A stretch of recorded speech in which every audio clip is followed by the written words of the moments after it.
So 11th student, exercise 1.1 la 5th sum, justify the trueness of the statement.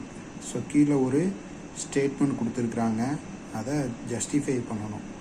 என்ன statement? And element of a set can never be a subset of itself அப்படின்னு கொடுத்துருக்கு. So இதோடைய meaning தெரியணும். தெரிஞ்சது அப்படின்னா அவங்களுக்கு ரொம்ப எளிமையாக இருக்கும். ஸோ இப்போ ஏதாவது ஒரு செட்டை நம்ம எடுத்துப்போம். லெட் அந்த செட்டை நம்ம என்ன பின்னு வச்சுக்கலாம். பி ஈக்குவல் டு அந்த செட்டு ABCDEF நிறைய இப்போ நம்ம ABCன்னு வச்சுப்போம். ஸோ இப்போ நம்மளாவே ஒரு செட்டு எடுத்துருக்கோம். நீங்கள் நம்பர்ஸ் எடுக்கணுன்னா கூட எடுத்துக்கலாம். இதில் ஒவ்வொரு எலிமெண்ட்டும் சப்செட். இப்போ எடுத்துக்காட்டுக்கு இதை எப்படி எழுதலான்னா, எக்ஸாம்பிள் ABCD அப்போ சப்செட்டாக எழுதலாம். அப்போ என்ன அர்த்தம்? Each and every element subset of it self.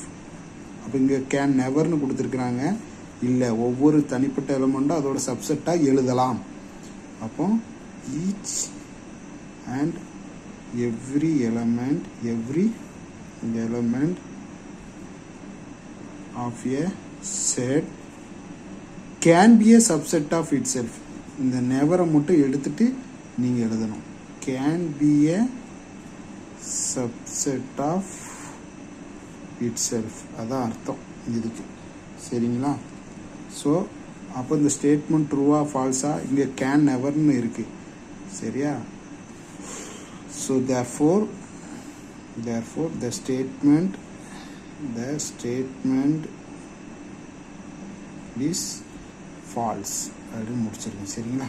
Next 6th one, if n p of a 1024, n a union b 15, n p b 32, then find n of a intersection b அப்படின்னு கொடுத்துருக்கு.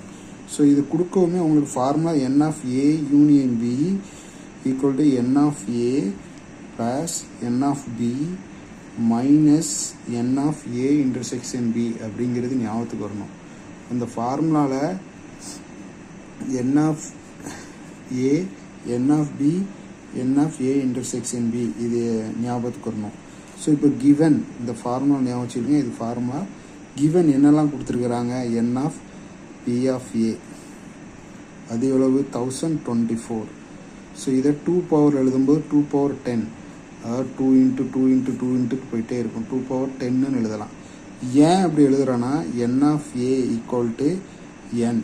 So n of p of a equal to 2 power n. n of p of a 2 power n அப்படின்னு எழுதலாம். இந்த formula ஞாபகம் வச்சுக்கிடுவோம். So இது 2 power nன்னு எழுதுனீங்கன்னா உங்களுக்கு என்ன கிடைச்சிரும்? n of a கிடைச்சிரும். So n of a equal to இந்த மேலே இருக்கிறதா அது 10. n of b equal to 5. எப்படி 5? இங்கே வந்து 32 இருக்கு இல்லையா? அதை எப்படி 5 வந்துன்னு எழுதுனா n of p of b equal to 32. அந்த 32 2 power 5ன்னு எழுதலாம். அதனால தான் இதே மாதிரி தான் n of b கிடச்சிருக்கு. நெக்ஸ்ட்டு நம்ம ஃபார்முலா போடலாமா? ஸோ ஃபார்முலாவில் n of a எவ்வளவு? 10 ப்ளஸ் n of b எவ்வளவு? 5 minus n of a intersection b தெரியாது. சரிங்களா? அப்போ n of a union b கொடுத்துருக்குறாங்களா?